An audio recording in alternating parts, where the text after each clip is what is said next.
Hello, good evening. Welcome to tonight's virtual event with Brookline Booksmith, featuring Michael Lowenthal for his new short story collection, Sex with Strangers, in conversation with Christopher Castellani. My name is Alex, and I'm the events director at Brookline Booksmith in Brookline, Massachusetts. If you're familiar with our store, welcome back. I know many of you are longtime customers and friends. If this is your first time even hearing about us, welcome. We're very happy to have everyone who's here tonight join our community for the evening, and we appreciate your support of Michael and of an independent bookstore through your attendance and through your purchases of his book. As I said, the chat and question boxes are open, so feel free to make use of those throughout the event. Remember, if you are chatting, to set your chat to all panelists and attendees so that you can talk to each other. And please make sure that if you have any questions for the Q&A, use the Q&A box at the bottom of your Zoom window so that they are not lost in the chat. Please note that Brookline Booksmith does have a strict policy against abusive behavior and language, and at our discretion, any attendee can be immediately removed from an event for partaking in such behavior. It's a truly pleasant thing to be able to introduce tonight's panelists. Both Michael and Christopher are longtime familiar faces at the store. We've loved having them as part of our community and are so happy for tonight's excellent team up. Christopher Castellani is the author of 5 books, most recently the novel Leading Men. He's the artistic director of Grub Street. Over the years, we found him to be a wonderful interlocutor who brings warmth and insight to any event that he takes part in. So thank you so much, Christopher, for joining us this evening. Michael Lowenthal is the author of 4 novels, Charity Girl, The Paternity Test, Avoidance, and The Same Embrace. He lives in Roslindale and teaches in the MFA in Creative Writing program at Lesley University. In his new collection, Michael steps away from the novel and into the short story as the perfect medium for interrogating the uneasy, unexpected, sometimes dangerous experiences of human beings hungering for intimacy. His stories capture passion and impulse, hook up to forbidden romance, to the brutal unfairness of trying to embrace sexuality in a world that includes AIDS. Some of his characters are queer, some of them straight, and all of them experience that terrible human condition of wanting, whether it will bring joy or something much worse. I'm delighted to share that the book has received praise in all the right places already, featured with celebration in the Boston Globe, and reviewed very well by rising star Brandon Taylor in the New York Times Book Review. Taylor writes that Sex with Strangers is, quote, nimble in its particulars and, quote, studded with memorable flashes of brilliant writing and stunning details. It's a pleasure to welcome the author this evening to discuss a book that is heartfelt, difficult, nerve-wracking, ruthless, and full of the sometimes painful details that make us imperfect creatures that are seeking something better or sometimes worse than what we are. Please join me in welcoming Michael Lowenthal and Christopher Castellani. Thank you so much, Alex, and hello to everyone out there. It is so exciting to see all these familiar names, and I so wish that I could see your faces. But it is my absolute honor to be here with my dear friend and one of my favorite writers in the world, Michael Lowenthal, for the launch of this wonderful collection, your first story collection, which is also monumental. So I've known you for 20 years, and I have learned so much from you about writing, about publishing, about so-called gay fiction in particular. We've had many spirited discussions about these things. And I want to just start by thanking you, in addition to congratulating you for being such a great mentor to me from the beginning, and to so many other writers out there, as a teacher at Lesley and elsewhere, and just as the perfect literary citizen. I've noticed, I've done some Googling, and I've noticed that you're doing events with former students. Former students are interviewing you various places. So many people on social media are coming out and saying, you have to come to this event or that event. And it just really speaks to your generosity, and of course to your talent.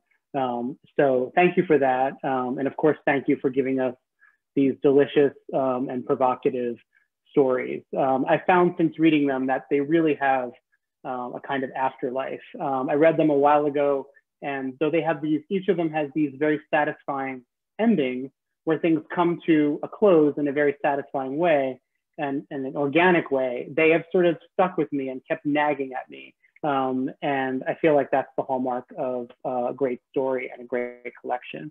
So I will let you speak, and I will, I think you said, or the plan is that you're gonna read to us for a little bit, and then I will reappear and we'll have some questions. Thank you so much, Chris. And I'm already, trying not to bawl my eyes out seeing all the people who've introduced themselves in the chat. I just want to quickly give a few thanks before I read. First, just to thank you, Chris. Talk about the perfect literary citizen.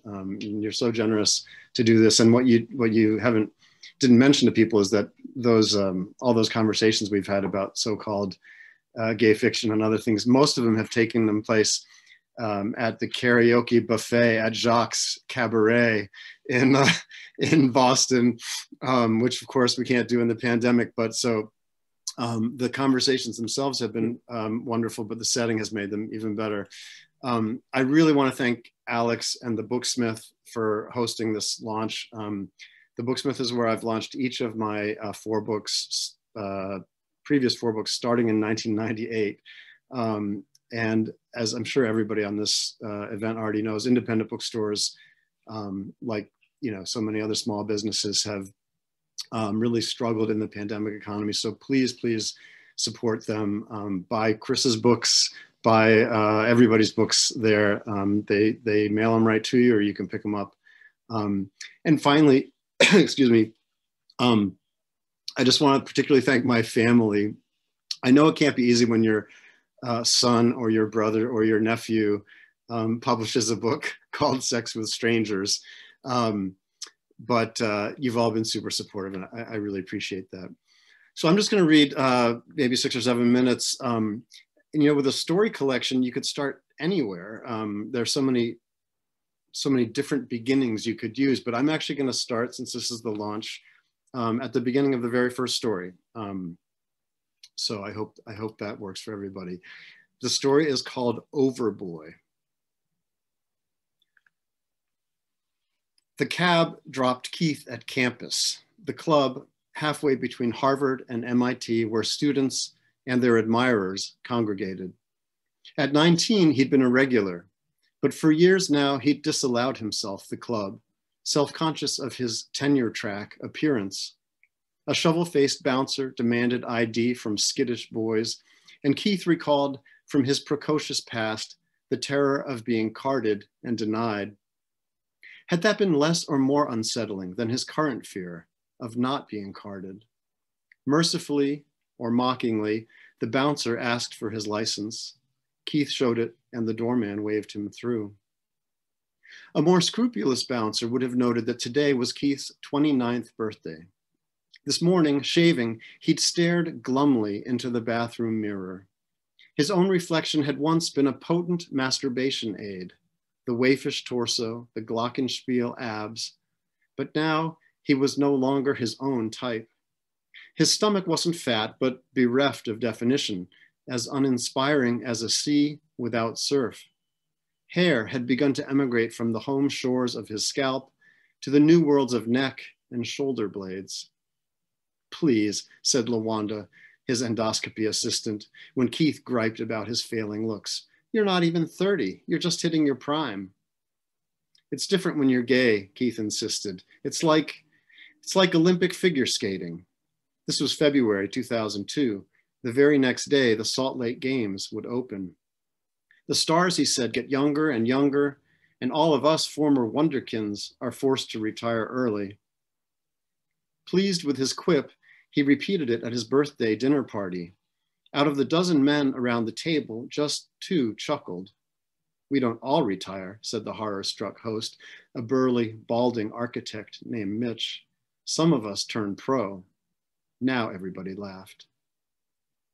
For Keith's friends, the indignities of growing older seemed to be mitigated by the aging of their attractions. They might still appreciate the occasional college freshman in all his mint-condition glory, but the men they realistically sought and partnered with were graying and sagging just as they were. Initially, Keith had hoped that just as his childhood yen for grape juice had yielded to Cabernet, His sexual tastes, too, might mature. But his hope foundered on a lesson from medical school. The greater venturesomeness of an adult's palate was but a measure of how many taste buds had died. Keith didn't just happen to find youth beautiful. For him, who had been a young beauty, beauty was youth. And as he drifted farther from his own ideal, he felt doomed. If he couldn't find himself attractive anymore, how could he trust anyone else who claimed to? It had been more than a year since he'd last had a boyfriend, Andy, a 20-year-old concierge at the Park Plaza, for whom pleasing others was as instinctual as swallowing. They'd shared 4 months of puppyish fun, but the day Andy found a gray hair on Keith's chest and plucked it with scientific curiosity like an exotic orchid or heirloom fruit, Keith executed a swift, preemptive dump. Since then, not even a one-night stand, although there had been in the Fens last summer a dispiriting 5-minute kneel. He tried the bars, but in his newly unconfident state, every word he spoke was inflected with doubt. He felt like someone who, after years of living abroad, returned home rusty at his own native tongue, which was why he should simply have gone to bed or accepted Lawanda's invitation for a nightcap. But he wanted to take advantage of this last birthday when, if he told people the occasion and they asked how old he was, he could truthfully say a number starting with 20. Campus smelled like any club, cigarettes and sour spilled beer, but layered within that was a more adolescent locker room musk of overstraining bodies. Keith checked his coat and readied for the plunge. He avoided the 80s room where the tunes of his teenage years were served up with irony to kids who'd been singing Old MacDonald when the tracks were released. Instead, he detoured to the lounge where gaunt guys in ball caps flopped on couches. No one seemed to notice Keith but 2 30-something men in matching blue tuxedos. What on earth?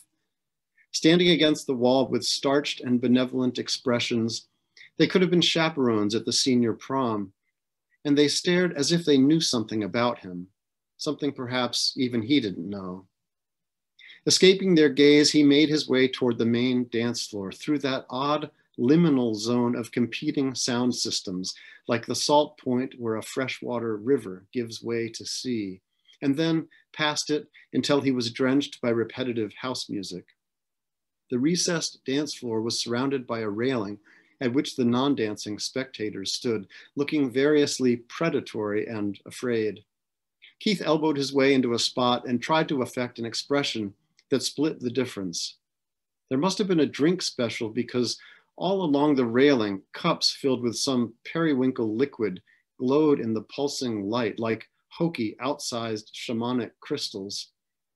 The comparison seemed apt to Keith, since everyone here, he suspected, including him, relied on a kind of primitive superstition.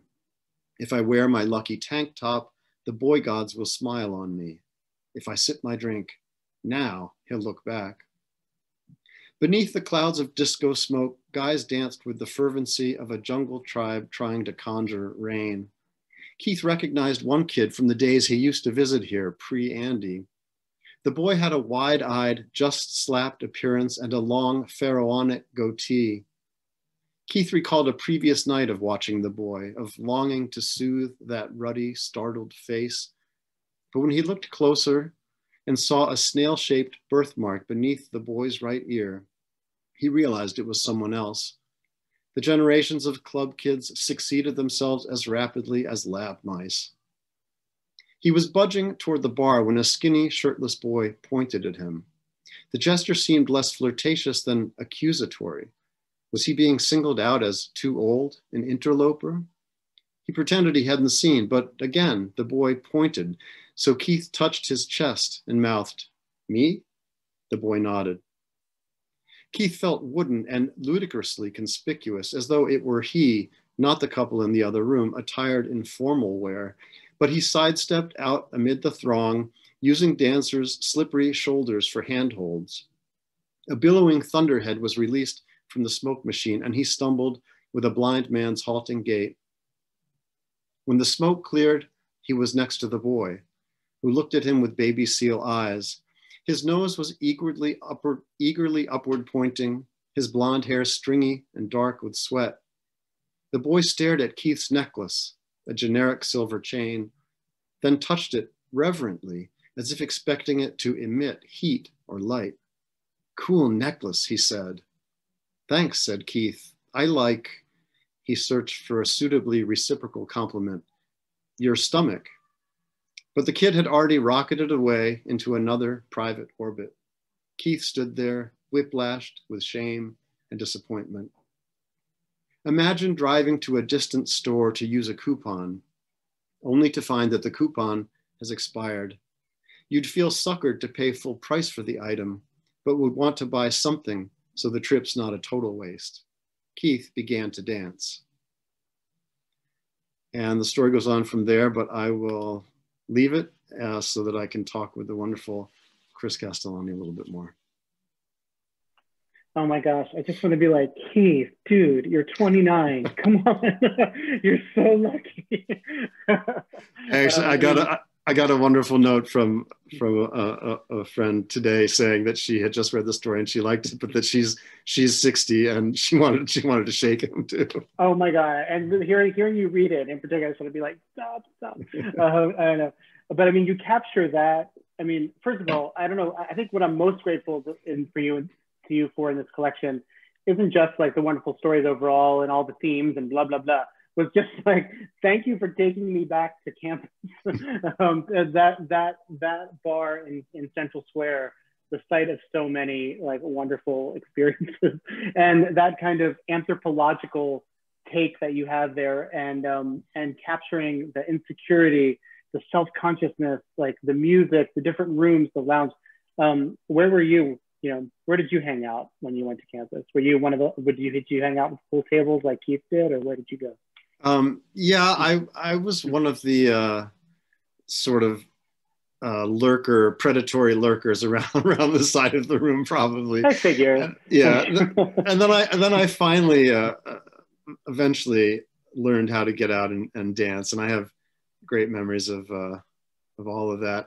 And I've in doing some interviews and stuff, people they ask, are these stories autobiographical and whatnot? And of course, mostly they're not, or the parts that are different from what people expect. But those who were here then know that the setting of that and that club was as real as I could make it, including if anybody ends up reading further in the story, when they go outside, there's the smell from the Necco factory, which was literally right next door. And so you would walk out sometimes at 2 a.m. and the entire air would just be suffused with Necco wafer smell, or the Valentine sweetheart smell, which is how I use it in the book. And it just seemed like one of those literalizations of a metaphor that you can't make up, You can't make up, exactly. Well, you capture it. I mean, in that incredible language. I should have wrote down but as you were reading again, like the perfect way you describe some of these sensations and the feelings in the character, but also the sort of sensory experience of it was exactly right. And again, I mean, like throughout this collection, you are sort of capturing different moments, obviously in these characters' lives, these sort of crystallizing moments in their lives. And I was, as sort of like the sort of first like real question I wanted to ask you, like probably a predictable question, is like when you thought about putting these stories together, which I know were written over, a period of time. You didn't write these last year. You didn't write these, in the last 2 years, maybe even. But you wrote them at different sort of points in the recent past. Did you how did you think about putting them together in a collection? Or do they follow a kind of narrative in your mind? What can you tell us about that? Yeah, I still wrestle with that whole question. I mean, now this book is sort of crystallized as what it is, but I did sort of wrestle with it because not only did I write them over a span of time, but the stories themselves are diverse in a certain way, or I'd like to think they are. So like, you know, there's the one model of the short story collection that is linked either by geography or by a narrator. I think of Garth Greenwell's recent book, which is the same narrator and mostly in the same place, but each one is its own thing. And my approach is sort of the opposite end of that. So in sort of rough terms, you know, about roughly half of the stories have queer, you know, main characters, half the stories have straight characters. They, you know, one takes place in Brazil, one takes place at campus, one takes place mostly in Portland, Maine. And so I did try to, when I was arranging them, I thought of it much more thematically. You know, I hope they work together that way. And then I wanted to have not too many first person in a row, not too many third person in a row. I mean, this is pretty inside baseball. I don't know if anybody listening actually cares about this, but, and I did sort of want to have a kind of an arc. And so, you know, it starts out with this character, Keith, who is so concerned about youth and being so over the hill at 29 and all that. And then the last story, which is the one I wrote most recently, there's again a very young narrator, even younger actually, I think he's 24, 25 in the story, and is caring for a mentor dying of AIDS, who is in his mid 40s, you know, roughly a little bit younger than I am now. And the idea of aging, you know, I hope takes on a quite different character then, and there's a kind of a reckoning with, or a realization of the privilege of living and continuing to live. And then there's also a lot of the stories end on a fairly, I hope not too bleak note, but on a sort of a challenging note. And then that last story, I hope, or at least in my vision of it, even though it ends with some very painful stuff, I hope that it also ends on this this note of hope, or of looking toward a future. So that was sort of part of how I tried to create this arc. It's such a different challenge than in a novel, you know, to try to sustain a kind of a trajectory. So yeah, I'm curious now. I mean, when I'm reading story collections now, I'm paying even more attention to how other writers choose to do that arrangement. Well, I was just reading somewhere, like somewhere on Twitter, I think, unfortunately, but like the people like joking about the horror of having written a story collection and then hearing from readers who said, "Oh, I just, you know, I didn't read it in order. I just kind of dipped around, went here from there." Right? You want that or no? No, it drives me crazy to think exactly. Of people doing that. Me too. It's horrifying. Yes. But no, and I think in those, it doesn't surprise me that you thought that you deliberately, I mean, that you weren't deliberate about everything. I mean, I know you well enough to know that there were no arbitrary choices within the stories and then the stories of the collection.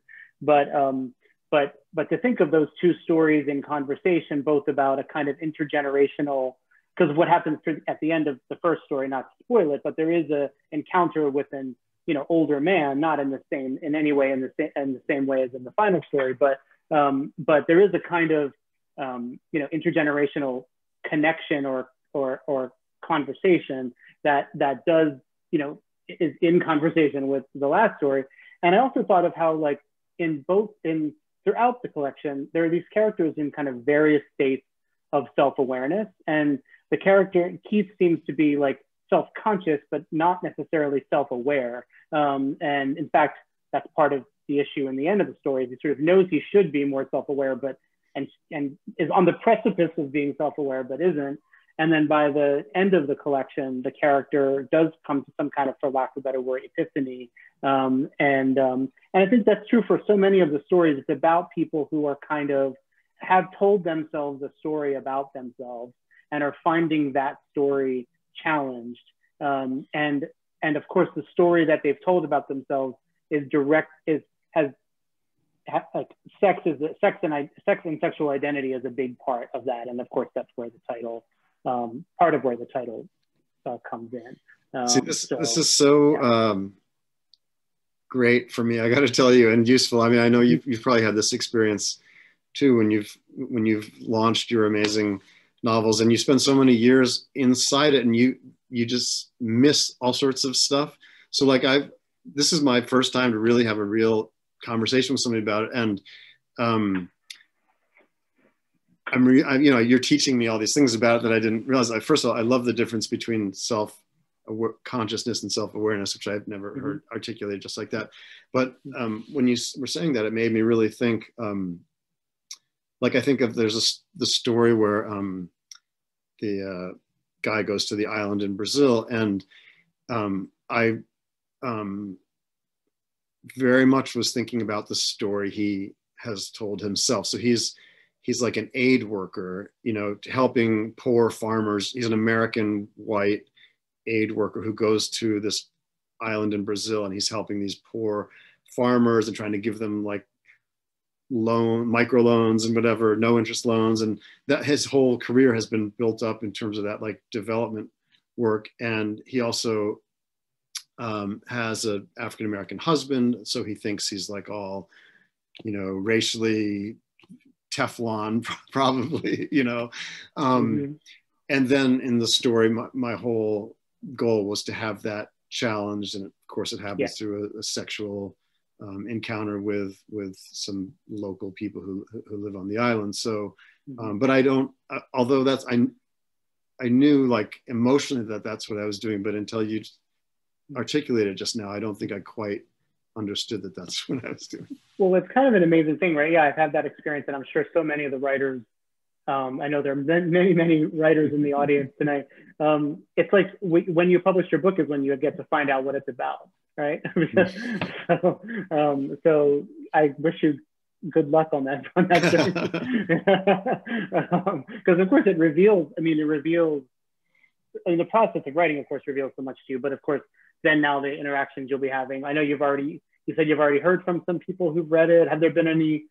Would have been the surprise? I didn't plan this question, but now that we're here, like, have there been any surprises so far, in general about the any part of this process, the publication process, the response from readers, anything that you weren't expecting that has happened?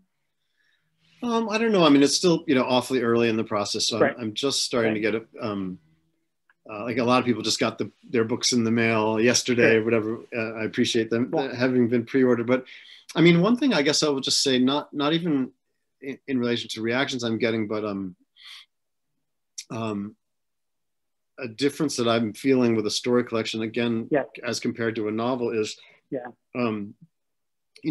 with my novels, and I imagine you and others listening have had this, same experience. You write it as you intend to write it as a book. And so you concentrate on it, what it is, and then you sort of pitch it that way or try to get a publisher that way. Anyway, because these stories have been written over many years, and, I wrote some of them in between different novels, and then I wrote the last 3 or 4 when I wasn't working on a novel, but over the course of a few years. It wasn't till towards the end of the process that I thought of it as a book. And then, I'm not ashamed to say any writer has this experience, each one of these stories was rejected, a gajillion times by, at least badge of honor. Right. Yeah. Right. So each story individually was rejected, dozens of times by different publications. And then, I scrambled and scrabbled, and maybe a literary journal took one, and I was thrilled. But so I sort of have this different kind of relationship to the work. And then there's this weird, miraculous, like alchemy. I don't know what it is about, human brains, but I take all these things and put them together, and the University of Wisconsin Press puts it between these beautiful blue covers, and then suddenly the world treats it as a book. And so then it like gets reviewed as a book and gets read as a book, and people ask questions about it as if I have intentions about it, and, like you with your brilliant questions. And so that's been the surprise to me, is that this thing that sort of accreted over the years and that involved all these different layers of struggle and all that, then, I mean, you know, plenty of people might think it's a bad book or reject it as a book or review it badly as a book, but it's actually accepted as a book. And I keep on being surprised by that. I wake up every day, I'm like, wow, people actually think I have a book. That's sort of cool. It's true. It is actually true. You have a book, I'm here to say. And yeah, and it has its own identity now as a book, and it shares an identity with each of the stories have their own identity, and then the book has its own identity. And that, yeah, I mean, I've never published a story collection, so I don't know what that's like, but I do, yeah, I imagine that, you know, that changes your relationship with the stories themselves, which was going to be another one of my questions. Were any of the stories significantly revised or changed in order to fit the collection, or did they kind of, or did they speak to each other enough that they fit together? Yeah, I mean, there was one level in which there was, I had found I had to do a lot of sort of little tweaks here and there just to avoid repetitions or, you know, like in two different stories, I had like bars or clubs called Sullies, but they were two different bars. So I had to change the name of one because, you know, there's like stupid stuff and like overused words. But the more significant way, I did revise, you know, pretty significantly. I think I had to make them speak to one another better and also to make them reflect better who I am now as a person and as a writer, some of the ones that were older. And I'm incredibly grateful. I don't know if she's here tonight or not, but my wonderful friend and colleague, Hester Kaplan, who's just the most fiercely intelligent writer and editor I know. When I heard that when I got the news that the book was accepted and was going to be published, suddenly I had that moment like, oh crap, like people are actually going to see this. I need to, I just had that gut feeling like there are 3 or 4 of these that I just know can be better and need to be better. Even though, you know, the publisher had said they were ready to go ahead. And I sent her those stories and she did a crash, you know, edit, and we had lots of long conversations. Wow. And I feel good. I mean, I feel like they are much more reflective of what, you know, where I hoped they would be. You mentioned earlier that, you know, that sort of ending on an optimistic, no, or I don't know if you said optimistic, but ended on at least not a sour note or a sad note or whatever you want to call it. And I was, you know, again, I was Googling, you know, doing my research here. And I picked up this quote that you had said in an interview with someone else, and where you had talked about, I want to say this phrase because it's such a wonderful phrase, that where you described the voguish, relentless bleakness in some contemporary fiction. Voguish, relentless bleakness in some contemporary fiction that seemed to you, so as you said in the piece, equally false as the kind of, you know, overly happy or whatever kind of schmaltzy, cheesy stuff that was out there. And so I wonder if you could speak to that a little bit, I guess in particular, and by the way, people out there, we are going to talk about sex eventually, I promise. But particularly when it comes to gay fiction, and like what kind of, if you were thinking about, you know, how much gay fiction is about how much relentless bleakness there is in so much gay fiction, and how much that you were thinking about that when you were writing these stories or deciding which ones were going to go in the collection, et cetera. Yeah, I don't know. I certainly have felt that about a lot of contemporary gay fiction, although I maybe not quite so much like the crop now, although there's some now still that irk me in that way. And I also, you know, I'd be honest, I wouldn't be surprised if some people look at some of these stories and think that the endings are too bleak or whatnot. Right. It's not to say that this collection is like a romp, you know, puppies and rainbows. Right. Exactly. Yeah. It doesn't. But yeah, I think. Well, let me put it this way. I guess there's a kind of bleakness in some particularly queer fiction, sort of about the very like state of being queer or the identity of queerness, that like sort of suggesting that how could you sort of fulfillment and happiness and whatever is walled off from you. And what I wanted to do was to sort of, especially with my queer characters, give them the privilege that straight characters have of having all sorts of other bleakness and challenges and fuck ups and whatever. Just because like sex is hard, relationships are hard, families are hard, life is hard. Not my family's great. So I hope, I have to look back, but except for one difficult story where sort of gender queerness and transness is seen in a 1980s context as posing significant challenges because of our horrible, stupid culture and transphobia and all that. Mostly I wanted it to be that just, being gay doesn't equal bleakness, but people still have a tough time finding good partners or whatever. Right. Does that sort of answer? Yeah. Maybe? I don't know. Absolutely. Yeah. And okay, so let's talk a little bit about sex. And I think we have a mutual friend in Liz Benedict. I was gonna say, is it somebody we've both had sex with? But okay. No, in this case, no. What's happening? And she wrote a whole wonderful book about writing about sex. Hold on 1 second.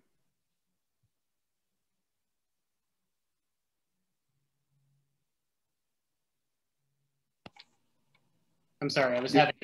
You're back. Yeah, okay. Yeah, there was a strange thing that was happening. So could you hear a voice in there? No? Okay. I'm hearing voices. But no, I was getting strange feedback on there. But our friend, so our mutual friend, Liz Benedict, I think, she wrote this wonderful book called The Joy of Writing Sex, right? And for any writers out there who are writing sex scenes or writing about sex in general, it's a really useful book. And one of the things that I've taken as a writer is sort of her mantra of that a good sex scene, she says, and this is true, I think, of a good story that centers on sex. A good sex scene is always about sex and something else, right? It's not actually about sex, of course. And there's a lot, you were just speaking to this a little bit, there's a lot of something else in these stories, right? Like the relationships between, like the sort of sexual encounters that happen in these stories, while of course interesting to watch and in some cases, sexy to read and all these things, erotic, those are kind of beside the point, right? That there's something else that's going on in each of these sexual encounters, right? And I was wondering if you could pick a story, and sort of talk about the sort of writing of a particular sex scene in that story, and talk about the something else that was going on. I mean, if you want, I can. You already mentioned thieves, but that would be a good one. But I even think of the very short story Stud, in which there's a lot of sex in that story, but probably the most sexual maybe in the story in the collection. But there's also the something else that's going on between the characters. So I was wondering if you could speak to that both as a writer and as, and sort of the thematicness of it. Yeah, I'll try. And I'm really glad you mentioned Liz's book, because it's a good book. And a couple times long ago, I taught a little workshop or something about, how to write about sex. And I think I stole a chapter or two of hers. Yeah.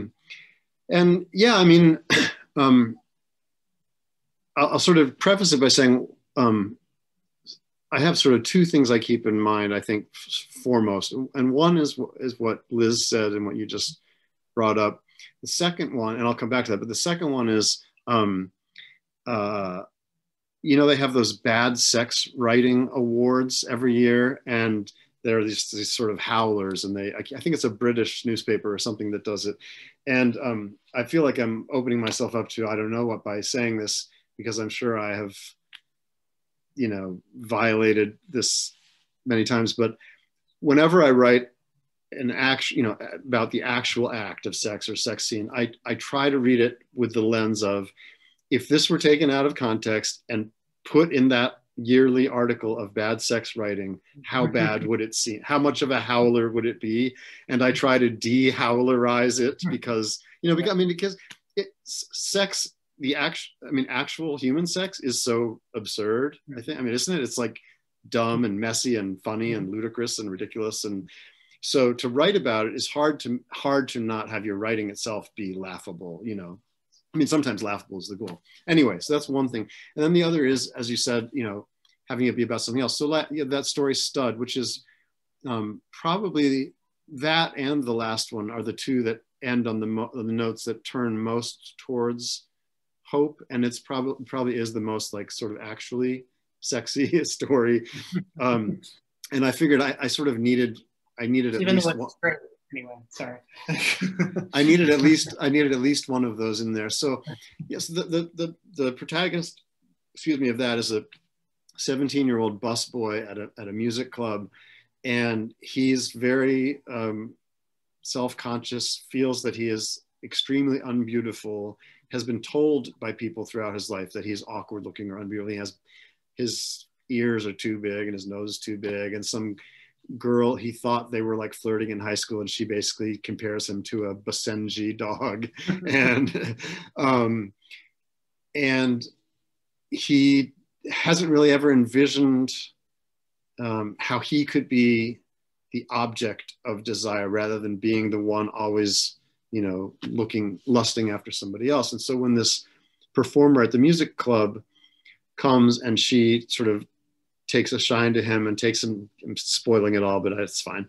She takes him down into the performer's lounge in between sets, and they have this encounter. And yeah, there's sex, and I hope the sex works, but it's really about that, or what I want it to be about is that moment that I hope everybody gets to experience in life at least once, maybe many times. And maybe some people don't even need this moment, but for me, you know, I grew up feeling unattractive, unlovable, you know, as I think many people do. That moment when somebody takes you, grabs you, looks into your eyes and says like, look at yourself, you're beautiful, you're worthy, you're amazing, you turn me on, you know. And in the story, she actually has him face into an actual mirror. Yeah. And it's this like, I hope, I mean, I hate to talk in these highfalutin terms, but it's this like this rebirth moment, you know, this sort of like baptism of, which is a concept I don't believe in, but whatever, where he, you know, she says like, this is who you are and this is who you can be. And then, you know, of course, you know, it's a fleeting encounter. He's never going to see her again, but that's the moment. So the sex means really nothing in the end, but that's the moment of transformation. So that's, yeah.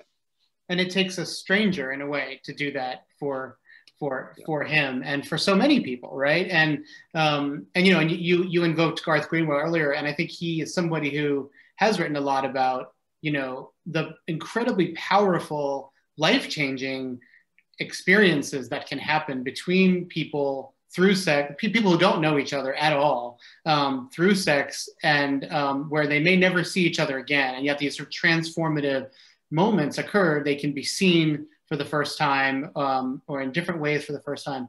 And I think that, you know, that story, I think, captures, it's something that I know, you know, many people in this audience, especially, you know, you know, can relate to. And again, that was one of the other things that I thought was so powerful about that particular story, but about so many of the stories in the collection. And also that it occurred to me that in a way it's a little bit like writing. I mean, these characters who we create, like these characters who we create are strangers to us at first, right? And we kind of establish a kind of intimacy with them over the course of writing about them, and they become known to us and we become known to them in some way. And the act itself of creating a character and building a character, you know, is a kind of, you know, intimacy that gets played out.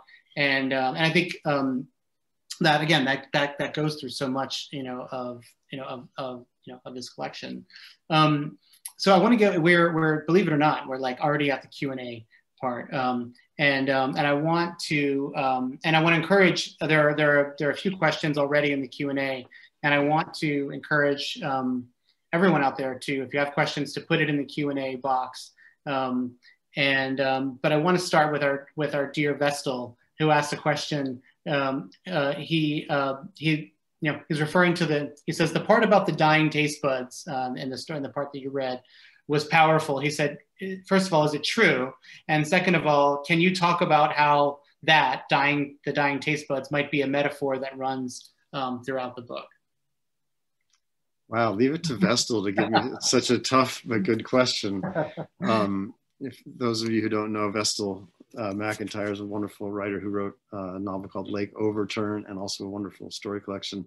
I think that's true. I don't think I would have put it in if I hadn't found it in somewhere in an article. But if there's any doctors in the crowd, I'll let you know. Which actually, I shouldn't say this. That reminds me of one time at the high holiday services at our synagogue when I was a kid.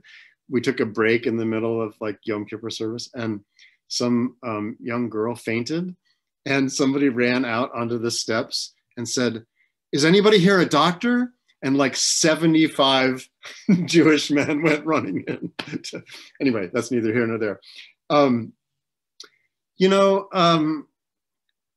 I guess what I would say, Vess, is that, I do think that for a lot of people, you start out your romantic and your sexual life, your life in lots of ways, with all sorts of ideals and hopes and expectations and high standards. And then I feel like some people do, as they have unpleasant experiences, whatever, there's a certain part of them that dies off slowly, and they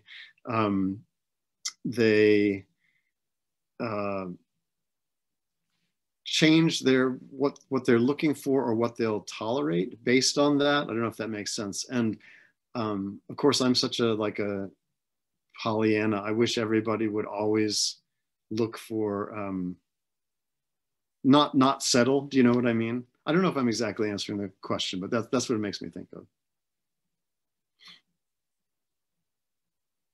You need to unmute, Chris. Man, rookie mistake. I'm sorry. So I think this is your father, Abraham Lowenthal. Sounds like my father.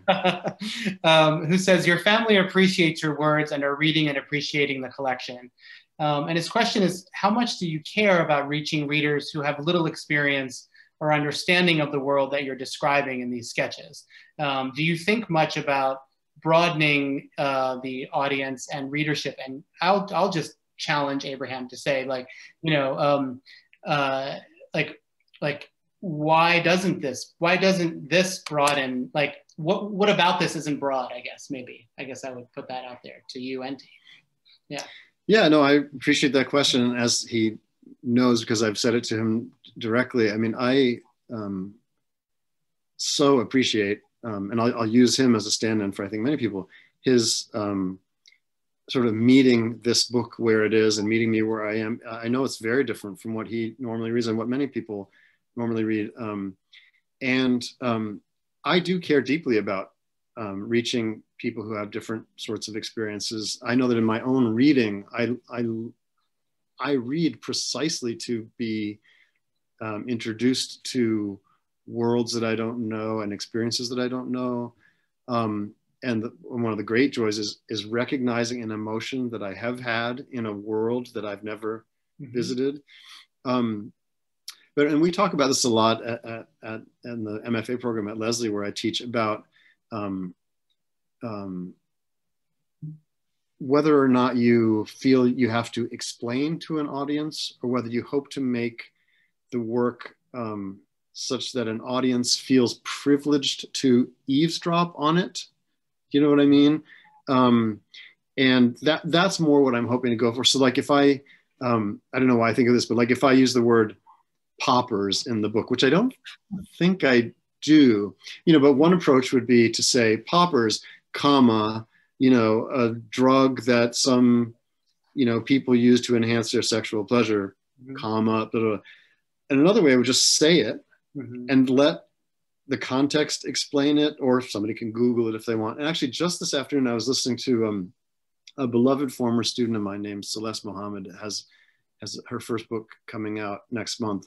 And she sent me a YouTube interview she did with somebody down in Trinidad, which is where she was from. And she was talking about how a huge decision for her was to write in Trinidadian Creole. And she was worried that, you know, North Americans or other people wouldn't get it, but she made that commitment, and that's actually when her work took off. But also on the flip side of that, she said she always sends the work to me and another person to sort of test it out and make sure that if I, as a white North American, you know, person who's never been to Trinidad, if I can get it, then she's like, okay, it's good to go out into the world. So, you know, I really want that balance. Like, I don't want to talk down or dumb down the story. Because also, who are you writing for? I mean, if you have to explain poppers, that means you're writing to somebody, right? Who, like, you have an idea in your head of the person who doesn't know who poppers is, right? And like, why is that person more important or whatever than the person who does know what poppers? I mean, it makes me think, like, that's a question that we ask in my writing group sometimes. Like, when you're writing, like, who are you in your mind? Who are you imagining reading? I have specific people in my. I'm not asking you for names, but like, in a way I am. Like who is your ideal reader when you're writing?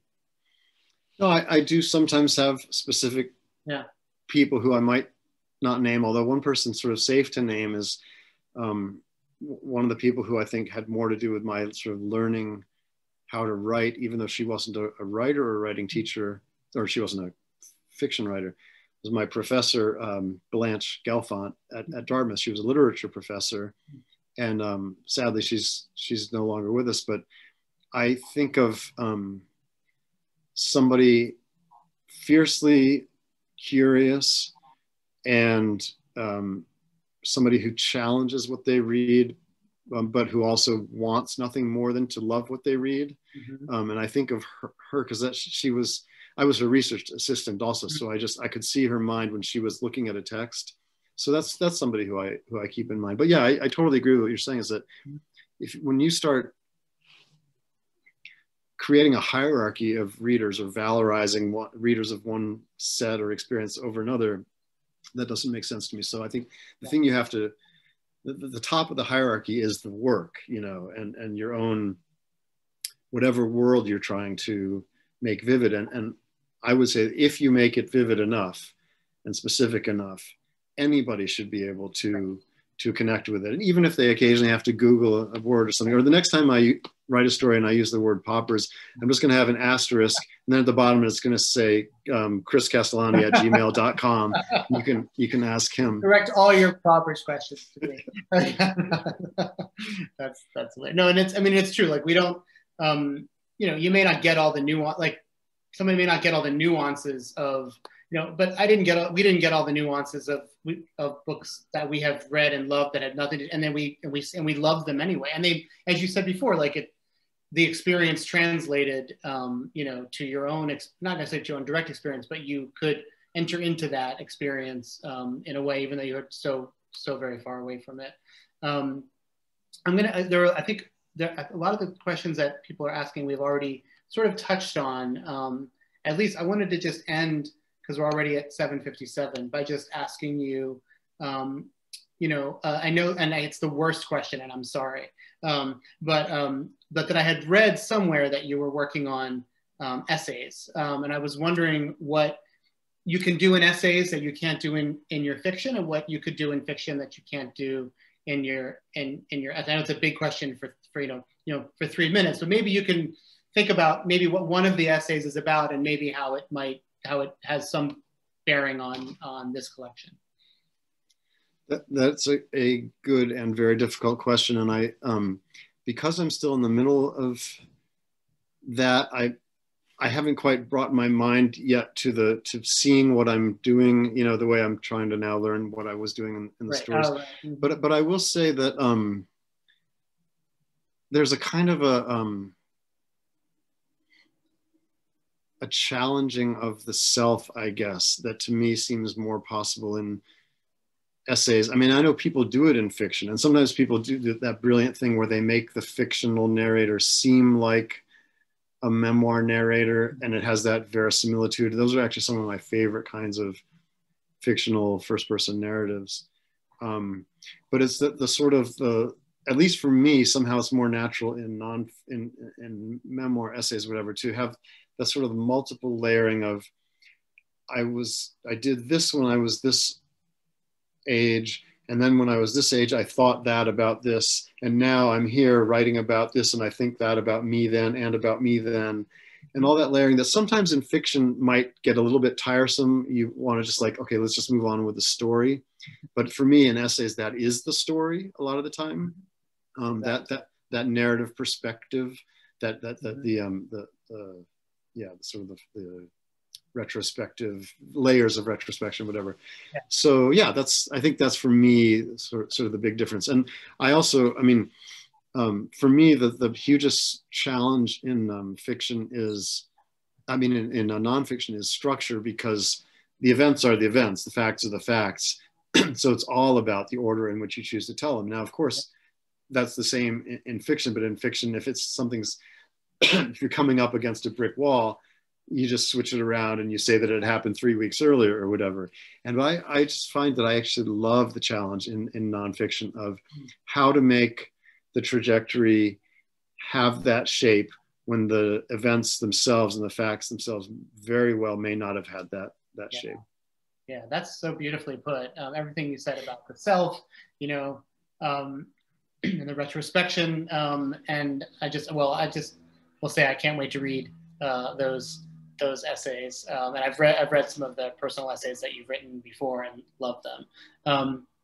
So I believe that we are at 8 o'clock, and I just want to thank you so much for this collection, for your friendship, for your inspiration to me and to so many other writers, and to congratulate you, and to thank the Booksmith, our beloved Booksmith, and to say that I hope that we get to hang out at Jock's very soon, and that everyone is invited. Yes, everybody, please come along. And again, Chris, thank you so much, Chris. It's for those who are watching, you may think it's easy to just sit there and ask questions, but you had the much harder role tonight. Absolutely, and you were so generous to do it. And again, now that I see Alex's shining visage on the screen again, I want to thank you again for having me at my favorite hometown store. Well, thank you both so much. This is really engaging. I think my favorite kind of event is the one where I realize that the hour is ending and I feel kind of mad about it. So this is definitely one of those. Thank you to everybody who came tonight. Thank you to everybody who bought a copy of the book. If you haven't already gotten it, it'll be on its way shortly. Thank you for joining us, and thanks again, Michael and Chris. Have a good night, everyone. Thank you all. Good night, everyone. Thank you.